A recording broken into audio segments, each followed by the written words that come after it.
إلا هو الحي القيوم لا تأخذه سنة ولا نوم له ما في السماوات وما في الأرض من ذا الذي يشفع عنده إلا بإذنه يعلم ما بين أيديهم وما خلفهم ولا يحيطون بشيء من علمه إلا بما شاء وسع كرسيه السماوات والأرض ولا يؤوده حفظهما وهو العلي العظيم صدق اللہ مولانا العظیم۔ اللہ تعالیٰ نے اس سے پہلے رسالت کا بیان فرمایا، تلک رسول فضلنا بعضهم علی بعض، رسالت کو ثابت کیا تھا اور اس کے ضمن میں وَإِنَّكَ لَمِنَ الْمُرْسَلِينَ پیغمبر السلام کی رسالت کو ثابت کیا۔ اب اس آیت مبارکہ میں توحید کا بیان ہے، کیونکہ تین عقیدے بنیاد ہیں عقائد کی، توحید، رسالت اور آخرت۔ باقی سارے عقائد ان کے گرد گھومتے ہیں۔ تو رسالت کے بعد توحید کا بیان، اللہ لا الہ الا ہو، اور توحید اللہ کی ذات اور صفات پر ایمان لانے کا نام ہے، اللہ کی ذات اور اللہ کی صفات۔ تو پہلے ذات کا بیان ہے، اللہ لا الہ الا ہو، اللہ لفظ جو ہے یہ اللہ کا ذاتی نام ہے، باقی سارے نام صفاتی نام ہیں۔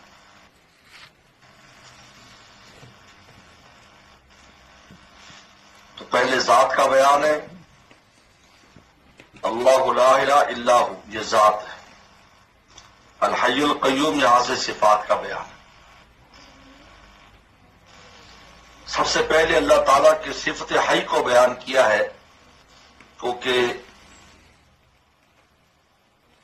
اللہ تعالیٰ کے جو وجودات کمالیہ یعنی کمالیہ وجودات کمالیہ میں سب سے پہلا جو وصف ہے وہ حی ہے، ہمیشہ سے زندہ ہے، ہمیشہ زندہ رہے گا، کیونکہ حیات کے بعد ہی سارا کچھ ہوتا ہے۔ اگر حیات ہی نہ ہو تو پھر اس کے بعد جتنے بھی اوصاف ہیں وہ سب بیکار ہو جاتے ہیں۔ اگر ایک آدمی میں حیات نہیں ہے، اب اس کا عالم ہونا، ڈاکٹر ہونا، انجینئر ہونا، وہ سب معطل ہو جائیں گے۔ حیات ہے تو پھر سب کام آئیں گے۔ اس لیے حیات جو ہے اللہ تعالیٰ کے کمالات وجودیہ میں کی بنیاد حیات ہے، یعنی وہ ایسی حیات ہے جو ہمیشہ سے ہے، ہمیشہ رہے گی۔ اور اس کے بعد ساری پھر صفات اس کے تابع ہے۔ اگر حیات نہیں ہے تو پھر کوئی بھی کمال کام آنے والا نہیں ہے، اور کوئی بھی کمال معتبر نہیں ہے۔ یہ فرمایا الحی، ہمیشہ سے زندہ رہنے والا۔ القیوم، اس کے بعد قیوم ہے، قائم بذاتی ہی، جو اپنی ذات سے خود قائم ہے، کسی کا سہارا نہیں ہے، اور دوسروں کو قائم رکھنے والا ہے۔ قیوم خود قائم ہے اور دوسروں کو قائم رکھنے والا۔ پوری کائنات میں جو چیز بھی قائم ہے، چھوٹی سے چھوٹی، بڑی سے بڑی، ایک نقطہ، ایک ذرہ، ایک وہ چیز جو جس کا وجود مجھے آپ کو نظر نہیں آتا، جیسے کورونا کا جراثیم ہے، اس کا وجود بھی اللہ تعالیٰ کی صفت قیوم سے قائم ہے، جب چاہیں گے تو ختم ہو جائے گا۔ اور قائم بذاتی، خود اپنی ذات سے قائم ہے، الحی القیوم۔ ان دو اوصاف کا بیان کیا، حی اور قیوم۔ اب دیکھیں، یہ تمام جتنی بھی اللہ کی صفات ہیں ان کی جان یہ اوصاف ہے، حی اور قیوم، یا حی یا قیوم، جتنی صفات ہے، باقی جتنی اللہ تعالیٰ کی صفات ہیں، جمالیہ، جلالیہ، وجودیہ، کمالیہ، سلبیہ، جتنی بھی صفات ہیں ان کی جان اور روح جو ہے الحی القیوم ہے۔ الحی القیوم ہمیشہ سے زندہ ہے، اور قیوم ہمیشہ سے قائم ہے اور قائم رکھنے والا ہے، دوسروں کو بھی وجود دینے والا ہے، خود بھی وجود قائم ہے اور دوسروں کو بھی قیام دینے والا ہے۔ یہ تین باتیں ہو گئی، لا الہ اللہ لا الہ الا ہو، یہ اللہ کی ذات کا بیان ہے۔ الحی القیوم، یہ دو اوصاف ہیں جو تمام اوصاف کی بنیاد ہے۔ لا تاخذہ سنۃ ولا نوم، نہیں پکڑتی اس کو اونگ، سینہ اونگ، نوم نہ نیند۔ یہ اللہ تعالیٰ کی تغیرات سے محفوظ ہونے کا بیان ہے کہ اللہ تعالیٰ کی ذات میں کوئی تغیر اور نقص نہیں آتا، کیونکہ آدمی جب سو جاتا ہے تو اس کے سارے حواس معطل ہو جاتے ہیں۔ مولانا رومی نے بڑی پیاری بات کی ہے، کہا کہ جب آدمی سو جاتا ہے اس وقت اس کی عقل، بڑے بڑے عقلاء کی عقل کام چھوڑ دیتی، سویا ہوا ہے کوئی عقل کام نہیں کر رہی، جب اٹھتا ہے تو دوبارہ اس کی عقل واپس آتی ہے۔ تو مولانا رومی فرماتے روزانہ ہم یہ نظارہ کرتے ہیں کہ آدم میں چلی جاتی ہمارے سارے کمالات آدم ہو جاتے ہیں، معدوم، نہ ڈاکٹر کی ڈاکٹری، نہ عالم کی علم، نہ مفتی کا فتویٰ ہے، نہ انجینئر کی انجینئر، نہ تاجر کی تجارت، سارے عقل، بڑے بڑے دان عقل، بادشاہ کی بادشاہت، وزیر کی وزارت، سب معطل ہو جاتی ہے۔ پھر جب اٹھتا ہے تو پھر دوبارہ وہ وجود میں آتی ہے کہ روزانہ ہم یہ نظارہ کرتے ہیں۔ ایک تو ہوتا ہے نا کہ مر جائے گا تو فنا ہوگا، فرمایا یہ فنائیت کا نظارہ بلا ناغہ ہوتا ہے، مولانا رومی فرماتے ہیں، اور فرمایا کہ صبح کو عقل جو ہے نا وہ عقلیں ایسے بیدار ہوتی ہیں پردے آدم سے، فرمایا کہ جس طرح مچھلیاں جو ہے وہ صبح صبح وہ اپنا سانس لینے کے لیے اوپر آتی ہیں پانی کے، تو اس سے چھوٹا چھوٹا جو نا وہاں پر بلبلے سے بنتے ہیں، تو لوگ کہتے ہیں یہ چھوٹی چھوٹی مچھلیاں سانس لینے کے لیے اوپر آ رہی ہیں، اور میں اس طرح پردہ آدم جو ہے اس کے اندر سے آہستہ آہستہ نکلنا شروع ہو جاتے ہیں پھر وجود میں آتے دوبارہ، کہتے جی میں فلانا ہوں، کہتا میں فلانا ہوں، میں فلانا ہوں، پھر اپنے اوپر ناز برداریاں شروع ہو جاتی۔ اس لیے تغیر لا تاخذہ ان کو اونگ نہیں آتی، نیند نہیں آتی، کیونکہ یہ نیند اور اونگ جو ہے یہ نقص ہے، یہ کمال نہیں ہے، یہ نقص کے علامت۔ اسی لیے جنت میں چونکہ جنتی کو کمال ہوگا تو وہاں نیند نہیں ہوگی، کیونکہ اگر نیند جو کیونکہ انسان جب نیند ہوتی ہے تو وہ ہر شے سے وہ مغافل ہے، اس کو پتہ ہی نہیں۔ اس لیے مولانا رومی نے دوسری جگہ پر بڑی پیاری بات کی نا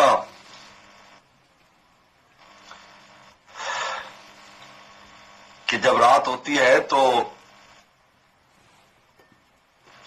زندہ بے خبر زندانیاں، کہ جب رات ہوتی ہے تو جیلی جیل میں جو پڑا ہے اس کو کچھ خبر نہیں ہوتی میں جیل میں ہوں، وہ اچھے خواب دیکھ رہا ہوتا ہے میں یہ ہے وہ بت کو ہے، سب بس لفظ پہلا نکل گیا ذہن سے کہ شبز زندہ بے خبر زندانیہ، شبز دولت بے خبر سلطانیہ، اور بادشاہ کو بالکل خبر نہیں تھی کہ میں بادشاہ ہوں، وہ ایسے خواب کو ڈراؤنا دیکھ رہا ہے کہ مجھے کو پکڑ کے لے گیا، مجھے کو پھانسی دے رہا ہے اور ڈر رہا ہے، سوچتا تو میں تو بادشاہ ہوں، اور وہ جیل میں بیٹھا ہوا بادشاہ بنا ہوا ہے، کہ خواب میں اٹھتا ہے تو پتہ چلتا ہے سامنے سلاخیں، شبز زندہ بے خبر زندانیہ، شبز دولت بے خبر سلطانی۔ اس لیے لا تاخذہ سنۃ ولا نوم، نقائص سے پاک ہے اس کی ذات، لہو ما فی السماوات و ما فی الارض، اسی کے لیے ہے جو آسمانوں میں اور جو زمین میں، تمام چیز اس کی ملکیت ہے۔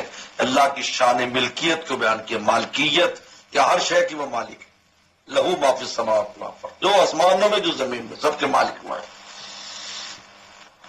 من ذا الذی یشفع عنده الا باذنہ، کون ہے جو اس کے دربار میں سفارش کرے گا مگر اس کی اجازت سے، کوئی نہیں کر سکتا سفارش جب تک اجازت نہ دے کسی کو۔ یہ اللہ تعالیٰ کی شان حاکمیت اور جلال کو بیان کیا ہے کہ ایسا حاکم ہے کہ وہاں کسی کی مجال نہیں ہے کہ وہ بلا تکلف کوئی بات کہہ دے جب تک وہ خود اجازت نہ دے، اجازت دیں گے تب ہے۔ چاچو حدیث آپ اٹھائیں شفاعت کبریٰ کی کہ پیغمبروں اللہ کے سامنے جاتے ہوئے گھبرائیں گے قیامت کے دن کہ نہیں ہم نہیں جا سکتے، آخر پیغمبر صلی اللہ علیہ وسلم تشریف لے جائیں گے، کسی کی ہمت نہیں ہوگی سامنے جانے کی سوائے آپ علیہ السلام کی ذات کی، اور آپ جا کر سب سے پہلے امتی کے لیے مانگیں کہ میری امت کے لیے کچھ عطا فرمائے، پھر آپ کو امت کے لیے عطا کیا جائے گا، اتنی امت وہ آپ جنت میں لے جائیں۔ من ذا الذی یشفع عنده الا باذنہ، اللہ تعالیٰ کی شان حاکمیت اور جلال کو بیان کیا، پہلے مالکیت لہو ما فی السماوات و ما فی الارض، اور یہ حاکمیت کہ وہ حاکم ہے، کہ دربار میں ہر ایک پر نہیں مار سکتا کہ جو کہہ دے جو ہو جائے۔ یعلم ما بین ایدیہم وما خلفہم، جانتا ہے جو ان کے آگے ہے جو پیچھے ہے، یہ اللہ کا علم کا بیان ہے۔ کیسا علم، بلین آخرین، آگے پیچھے، کائنات کے ذرے ذرے کا علم اس کے پاس ہے، اب کیا ہے، پہلے کیا ہے، بعد میں کیا ہوگا، سب علم ہے۔ یعلم ما بین ایدیہم وما خلفہم ولا یحیطون بشیء من علمہ الا بما شاء، اور یہ پوری مخلوق تمام انسان احاطہ نہیں کر سکتے اس کے علم میں سے کسی شے کا الا بما شاء، مگر جتنا وہ چاہتا ہے. یعنی پورے عالم میں جو علم ہے یہ بھی اس کی عطا ہے. جس طرح وجود میرے اور آپ کا عطا ہے اس طرح علم بھی اس کی عطا ہے. اس میں انسان اپنی مرضی سے کچھ نہیں کر سکتا.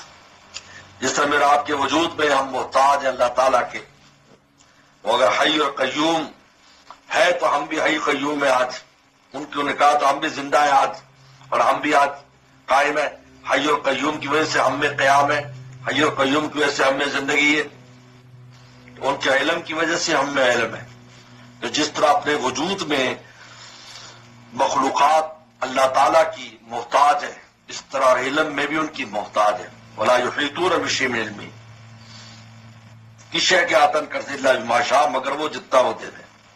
جس کو جتنا. حضرت خضر علیہ السلام، موسیٰ علیہ السلام، دو طرح کے علوم ہوتے ہیں کہ علوم شرعیہ، کہ شرع کہتے ہیں ظاہر کو نظر آنے والی چیز. علوم شرعیہ یعنی جو کائنات کی ظاہری نظام سے متعلق، اور وہ علوم تکوینیہ جو چھپے ہوئے نظام سے متعلق، جو نظام چھپا ہوا ہے، چھپا ہوا نظام ہے.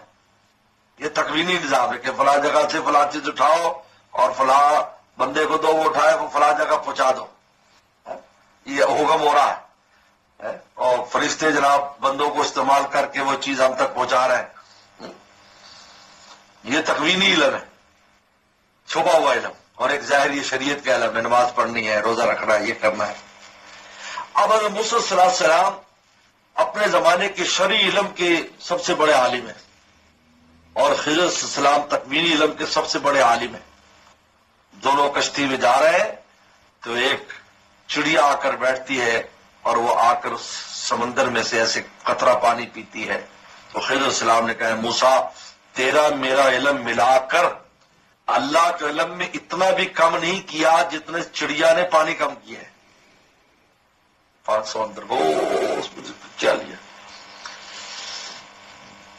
ولا یحیطون بشیء من علمہ الا بما شاء وسع کرسی السماوات والارض، گھیرے ہوئے اس کی کرسی زمین اور آسمان کو. اس کی جو کرسی ہے اللہ تعالیٰ کی شان سطوت کا بیان ہے. عرش تو عرش ہے، کرسی اتنی بڑی ہے کہ 7 آسمان اور زمین. حضرت عبداللہ عباس فرماتے ہیں جس طرح ایک ڈھال ہو، ڈھال یہ بہت بڑی ہوتی ہے جو تلوار کے لیے استعمال کرتے ہیں، اس میں 7 درہم جو آنے ہوتے ہیں سکے، 7 درہم رکھ دیے جائیں، اور اس طرح کرسی کے اندر 7 آسمان اور زمین ہے. اتنی بڑی کرسی ہے،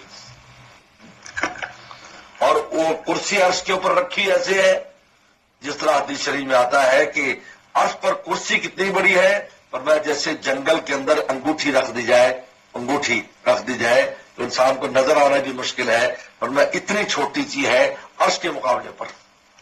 لیکن کرسی اتنی وسیع کرسی اس سماوات والارض.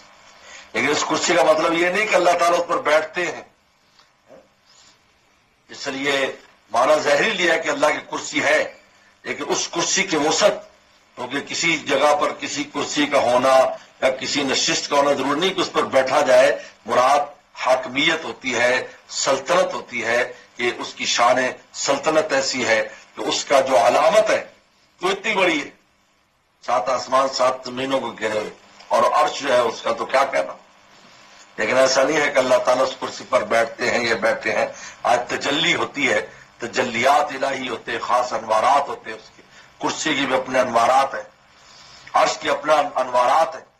اس لیے وہ جو تجلی دکھائے گی، وہاں پر مفسرین نے لکھا ہے کہ حضرت موسیٰ صلی اللہ علیہ وسلم کو جو تجلی دکھائی گئی اور وہ جو نور کا ایک دیکھا جس کی وجہ سے پہاڑ ریزہ ہو گیا، کہتے وہ تجلی عرش کے ایک پائے کی تجلی تھی. یہ بھی لکھا ہے عرش کا ایک جو پایا تھا وہ کھولا گیا، اس کی جو نور جو تجلی جو پڑی ہے تو وہ اس نے کوہ طور کو جلا دیا. ذات تو ذات ہے، ذات تو ذات ہے. 70,000 پردے اپنی ذات کے سامنے رکھے ہیں. اگر یہ پردے نہ ہو تو جہاں تک اللہ کی نگاہ جائے اللہ کے نور سے جل جائے. وسع کرسی السماوات والارض، ولا یعود حفظہما ولا یعودہ حفظہما، اور نہیں تھکاتا یا مشقت میں ڈالتی اس کی حفاظت۔ زمین آسمان کی حفاظت اللہ کو کوئی مشقت نہیں ان کی حفاظت کرنے میں۔ دنیا میں جتنی چیزیں محفوظ ہیں وہ اللہ تعالیٰ کی حفاظت سے ہیں۔ ولا یعود حفظہما العلی العلی العظیم، بہت بلند اور عظیم بڑی شان والے ہیں۔ یہ اللہ تعالیٰ کی صفات کا بیان ہے۔ اس میں حدیث شریف میں آتا ہے پیغمبر صلی اللہ علیہ وسلم نے ابی بن کعب رضی اللہ عنہ سے پوچھا بتاؤ سب سے اعظم آیت قرآن میں کون سی ہے؟ تو انہوں نے آیت الکرسی پڑھی، فرمایا لیحنک العلم، تیرا علم مبارک ہو، اور فرمایا کہ جو انسان اس کو پڑھتا ہے نہ کوئی جن نہ کوئی انسان اس کے قریب نہیں آ سکتا۔ اللہ نے اس میں عظیم حفاظت رکھی۔ اس لیے سورہ بقرہ جو ہے، سورہ بقرہ کا دل جو ہے نا وہ یہ آیت ہے، اللہ لا الہ الا الحی القیوم، یہ آیت سورہ بقرہ کا دل ہے، اور اس آیت کی روح الحی القیوم ہے۔ الحی القیوم اس آیت کی روح ہے۔ جو حی القیوم سے آگے ساری جو صفات آ رہی ہیں ان سب کا مدار حی القیوم پر ہے۔ اس لیے بعض مفسرین نے عجیب بات لکھی ہے کہ جتنے بھی سورہ بقرہ ہے شروع سے لے کر آخر تک، ہر ایک الحی القیوم کی تفسیر ہے سب میں، واقعات کے ذریعے، اس کے ذریعے حی القیوم ہر جگہ پر اگر غور کریں گے ہر رکوع میں بلکہ اور ہر واقعے میں اللہ تعالی کی شان حی اور شان قیوم کا بیان ہے، خواہ کو واقعہ ہے خواہ کو آیات ہے۔ یعنی الحی القیوم یہ روح ہے، اور یہ آیت الکرسی یہ دل ہے سورہ بقرہ کا۔ اس لیے اس کو اپنے حدیث شریف میں آتا ہے ہر نماز کے بعد پڑھنے کا معمول بنا ہے، ہر نماز کے بعد انسان اس کو پڑھے۔ حدیث شریف میں ذکر آتا ہے، حدیث شریف میں آیت الکرسی اور قل اللہم مالک الملک اس کا ذکر آتا ہے کہ ہر نماز کے بعد پڑھنے چاہیے یہ دو آیتیں۔ اور جو تیسری آیت ہے آمن الرسول سے، اسی سورہ بقرہ کی جو آخر میں آیت آ رہی ہے اس کے بارے میں آتا ہے کہ صبح شام اور سوتے ہوئے پڑھنی چاہیے۔ تو بہرحال یہ بڑی عجیب آیت ہے جس میں اللہ نے اپنے وجود کا ذات اور صفات کا بیان کیا ہے اور توحید کا بیان، تو رسالت کے بعد یہ توحید کا بیان ہے۔ صدق اللہ مولانا العظیم۔